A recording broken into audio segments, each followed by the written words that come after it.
असलामुअलैकुम crime update में लियाकत तुसीं वेख रहे हो मेरा यूट्यूब चैनल।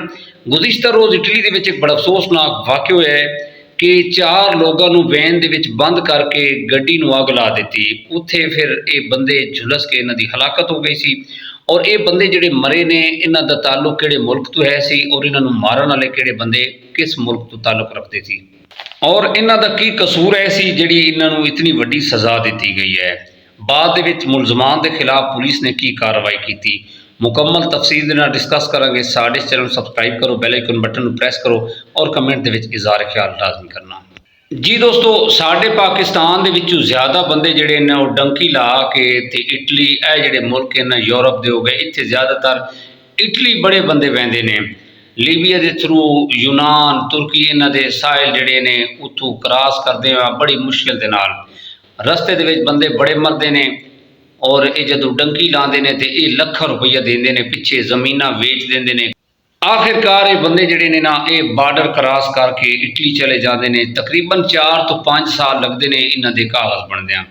जिहड़ा बंदा पुलिस के हत्थे आ गया उसनूं वो डिपोर्ट कर देंदे ने। बड़ी यानी कि एंड तक बंदे नूं बड़ी जलालत उठानी पैंदी है। जिहड़े बंदे डंकियां लांदे ने ना उत्थे जितने तक सैटल नहीं होंदे, मौत इन्हां दे सर ते मंडला रही होंदी है। एजेंटां नूं इन्हां दी सेफ्टी दे नाल कोई परवाह नहीं है। जिहड़ा बच गया वो बच गया, जिहड़ा मर गया वो मर गया, वो पहले लिखा लेंदे ने। यह जिहड़ा वाक़या होया ना ये 3 अफगानी है सी और एक पाकिस्तानी है सी और ये जिहड़े बंदे तो मारन वाले है सी ये बंदे सुपरवाइजर है सी, जिवें ठेकेदार साडे कोल जिवें समझो कि ठेकेदार है सन। एक अटालियन के खेत दे विच सटावरी तोड़ते हैं वो दोवें जिहड़े हैं ठेकेदार वो अक्सर जिवें साडे अड्डियां तो मजदूर लैके वैंदे ने, इसी तरह मजदूर लैके गए, अगू पैसे ज़्यादा लै इन्हां नूं पैसे घट दिते। उत्थे 50 यूरो डेली की इन्हां ने गल कीती हुई सी ते इन्हां नूं वो घट देंदे सी। इस तरह होया है कि उस बंदे ने जिहड़ा अटालियन मालिक है सी खेत का उन्हें 50 रुपए इन्हां नूं दिता है, 50 रुपए। 4 तो 5 बंदे है सी जिहड़े मजदूर है सी, इन्हों उन्होंने पैसे इतने दिते ने। रस्ते ते इन्होंने 5-5 यूरो जिहड़े ने वो कट्टे ने कि यार यह तुहाडा किराया बनता है। यह बंदे रोज़ाना तो लै के जाते सी। इन्हां जिहड़े मजदूर है सी 3 अफगानी है सी एक पाकिस्तानी, इन्होंने उत्थे उन्हां दे नाल बहस की कि यार तुसीं मेहरबानी करो सानू पैसे जिहड़े ना ये पूरे दिते करो, पैसे तुसीं ज़्यादा साडे कट लैंदे हो। उत्तों इन्हां दी मूँह मारी हुई है और कुछ इतलात साडे कोल आ रही ने ये काफ़ी दिनों के पैसे इन्हां दे मारी फिरदे है सी। ये दोनों जिहड़े बंदे है सी ठेकेदार बने हुए सी, मुंशी ये पाकिस्तानी है सी। इन्हों ने जनाब की काम किया है कि गाँव रेमडोलारा और सूबा जिहड़ा वो कलाबेरिया है, इत्थे एक पेट्रोल पंप है सी। इन्नी पिछू प्लानिंग करके आ रहे सी, वैन दे विच जिहड़ी पिछलियां सीटां है सी उत्ते ये बेचारे जिहड़े मजदूर है सी 3 अफगानी और एक पाकिस्तानी ये बैठे सी, ये अगे बैठे सी। जदों उत्थे आए ने उन्होंने जनाब आतिशगीर मवाद उन्होंने उत्ते सुट्टिया, कुछ दस रहे ने कि पेट्रोल सुट्टिया। फिर जल्दी दे नाल जनाब उन्होंने उत्थे लैटर के जरिए अग ला दी है। फिर दस के आए ने ते जनाब बाहरों इन्होंने गेट जिहड़े ने उन्होंने जोरदार पकड़िया, लॉक कर दिते। बड़ी कोशिश करते रहे लेकिन इन्होंने उन्होंने बाहर नहीं निकलन दिता।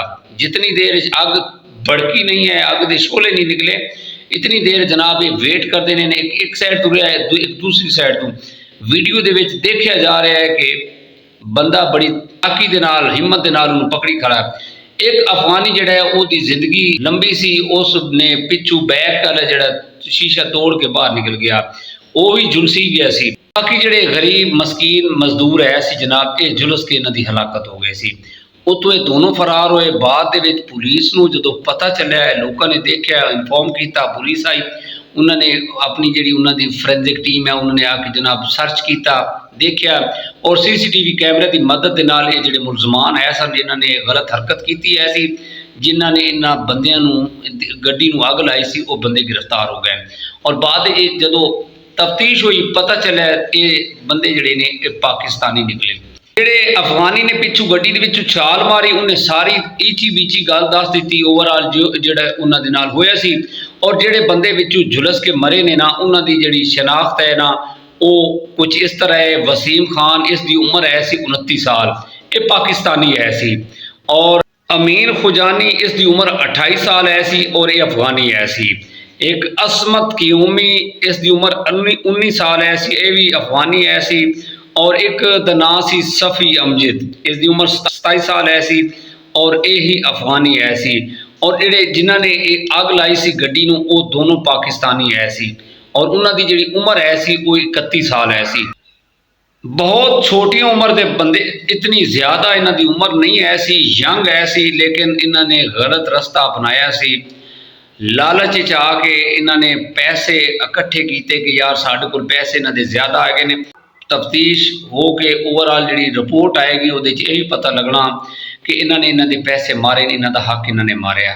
दोस्तों बड़ा अफसोस होया है और ज़्यादा अफसोस यही हुआ है कि जनाब ये जोड़े मुलजमान आए ने पाकिस्तानी निकले, जो इन्होंने अपना मुँह काला साडा जोड़ा पाकिस्तान का नाम है इन्होंने बदनाम कराया है। लालच च आ गए, इन्हों शर्म नहीं आई कि ये डंकी ला के फिर ये जाते ने। कितने लालची बंदे ऐसे कि लोगों की जान लई, लोगों की जान की लई गड्डी ते इन्होंने पहरा दिता कि कोई बंदा बाहर ना आए। अग जो जितने अग की गड्डी के विचों शोले निकले ने फिर जनाब ये भागे ने। जी दोस्तों, एक ही कमरे च रहिंदे हैं तकरीबन 8 तो 10 बंदे। उत्थे जिहड़े क्वार्टर लैंदे ने ना किराए ते, यूरोप होवे या किसी होर मुल्क 8-8 10-10 बंदे का ग्रुप रहिंदे। एक ही थाली बर्तन जो खांदे सी रल के, ते इन्होंने कितने गलत काम कर दिता है, उन्होंने घर उजाड़ दिते ने। और उत्ते पता नहीं हुण इन्हों की सज़ा मिलती है। अगर पाकिस्तान तो आउंदे तो इंशाअल्लाह जनाब इन्हों CCTV हुण तक कैफ किरदार तक पहुँचा चुकी होंदी। जी दोस्तों, जेड़े माँ प्यो या जेड़े वड्डे भिरा ए व्लॉग मेरा देख रहे हैं, खुदारा इस तरह के लालच ना हो। बाहर की जिंदगी कोई जिंदगी नहीं है, उत्ते बंदा सोचता कुछ हो रहा है, होंदा कुछ हो रहा है। ये बंदे बड़े इतने इन्हों लॉन्ग पीरियड नहीं सी होया। जेड़े मजदूर ऐसी गरू है जनाब जाते ने पता नहीं की बेचते ने, बेच के डंकी ला के डंकी जो लाते हैं तो लाख रुपए दे के जाते हैं। और जिंदगी इन्हों का साथ देंदी है या नहीं देंदी है वो कुछ किया नहीं जा सकता। ए जिहड़े बंदे मरे ने, जिन्होंने मारिया गया है, इन्हों के घर खत्म होएगा की कैफियत होएगी जिहड़ा इन्हों दे नाल कर दिता है। और इन्होंने पाकिस्तान का नाम बदनाम कराया है। और इस तरह के कई ऐसे वाकयात हो रहे हैं। ये CCTV कैमरे विच वेख्या गया है, वीडियो वायरल हुई, नहीं तो इस तरह के कई ऐसे वाकयात हो रहे हैं जिहड़े साढ़े तक नहीं पहुँचते। इन्हें एक बड़ा मैसेज दिता है कि जोड़े बंदे इतों डंकी ला के वेंदे ने या जोड़े बंदे वैसे जॉब लई जाते हैं वीज़े लगवा के लीगल तरीके नाल वेंदे ने, लेकिन उन्होंने नाल भी धोखा हो जाता। इस पैगाम के नाल सानू इजाजत दो। अपना ढेर सारा ख्याल रखना। जिंदगी बड़ी कीमती है, लालच च नहीं आना चाहिए। अपने देश की जी जिंदगी है ना वो बहुत अच्छी जिंदगी है। अपना ढेर सारा ख्याल रखा है। साढ़े चैनल सब्सक्राइब लाजमी कर लेना और कमेंट के इजहार ख्याल लाजमी करना। मुलाकात होगी अगले व्लॉग के अंदर। खुदा हाफिज़।